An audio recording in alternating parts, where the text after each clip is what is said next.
Friendships are an important part of our lives, but there are situations where it might be best to reconsider or even end a friendship. Remember that every situation is unique, and it's important to assess your friendships based on your own feelings and experiences. If a friendship is causing you more harm than good, it's okay to distance yourself or even end the relationship for the sake of your own well-being. Open and honest communication is often key in these situations, but sometimes it's best to prioritize your own mental and emotional health. Let me share you a story. In a tranquil village nestled between rolling hills, there lived an old monk named Master Koji. He was known far and wide for his wisdom and insight. Villagers and travelers often sought his counsel when faced with life's dilemmas. One day, a young villager named Hiro approached Master Koji with a troubled heart. He had been experiencing difficulties with his friendships and sought guidance on how to discern true companions from those who were not conducive to his growth. Master Koji welcomed Hiro into his serene garden and began to share a story. Once upon a time, in a land not too different from our own, there were 7 travelers on separate journeys. Each traveler had a unique disposition that affected their interactions with others. They unknowingly carried qualities that could hinder the growth of those around them. The first traveler was named Restless Ronin. He was a man of endless wanderlust. He roamed from place to place, seeking new experiences and thrills. His heart raced at the thought of the unexplored, the unseen, and the unknown. Yet in his quest for novelty, he often overlooked the beauty and richness of the present moment. His friends would invite him to share in simple pleasures, like watching the sunset or savoring a quiet meal. But he was always searching for the next big adventure. His companions found it difficult to find peace in his company, as his constant craving for new experiences left them feeling like they could never truly rest. They longed for the tranquility of a settled heart, a respite from the whirlwind of constant change. The second traveler was negative Nyla. She had a unique perspective on the world. She saw shadows where others saw light and pitfalls where others saw opportunities. Her company had a way of dimming the brightest of days, for her lens of pessimism cast a gray pall over every situation. She had a knack for finding flaws, pointing out potential failures, and sowing doubt in the minds of those around her. Her companions, once full of hope and enthusiasm, found themselves deflated and disheartened after spending time with her. The optimism they once held dear seemed to wane in the presence of her perpetual skepticism. The third traveler was Egoic Elias. He was a character of immense self-importance. Every gathering became a stage for his grand performances, where he dominated conversations and reveled in the attention he garnered. He possessed a knack for steering discussions toward himself, often steering away from topics that didn't directly relate to his achievements or interests. His companions felt their voices drowned out, their accomplishments diminished in comparison. The seeds of humility and genuine connection struggled to take root in the shadow of his towering ego. The fourth traveler was jealous Juna. She was tormented by the successes of others.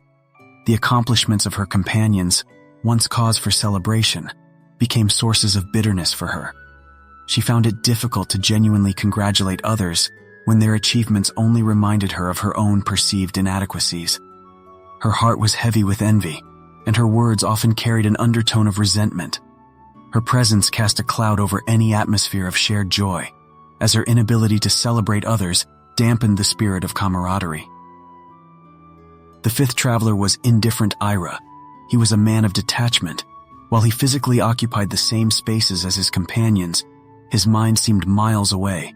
He rarely invested himself in their stories or feelings, leaving his friends feeling invisible and undervalued. He lacked the ability to connect on a deeper level, and his aloof demeanor hindered the growth of meaningful relationships. Conversations with him felt like talking to a distant echo, and his companions yearned for a connection that went beyond superficial exchanges. The sixth traveler was Gossiping Grace.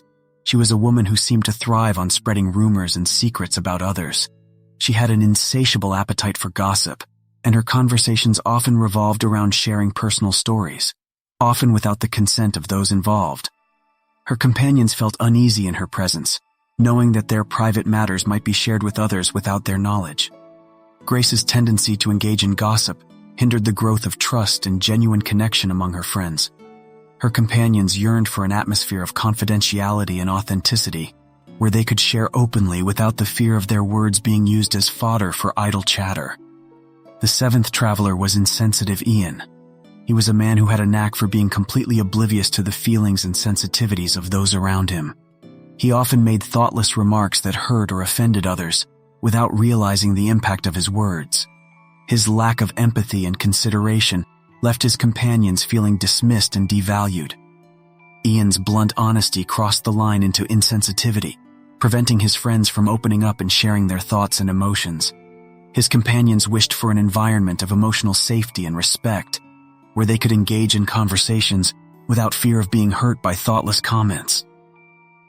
As the seven travelers continued on their journeys, they encountered people who had the potential to be their friends.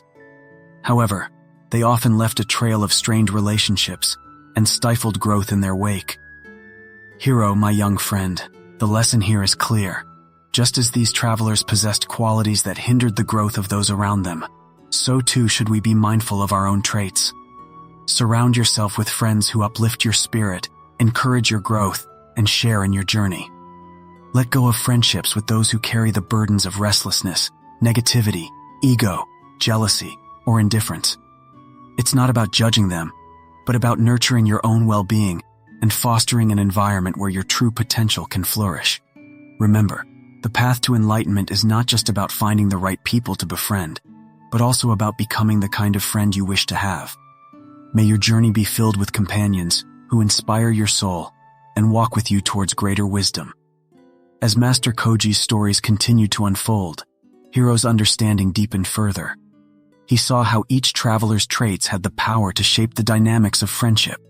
Hiro committed himself to embody qualities of understanding, authenticity, serenity, emotional balance, acceptance, consideration for others' feelings, and respect for privacy. With these lessons etched in his heart, Hiro ventured forward, determined to foster connections that nurtured growth, mutual respect, and the bonds of trust.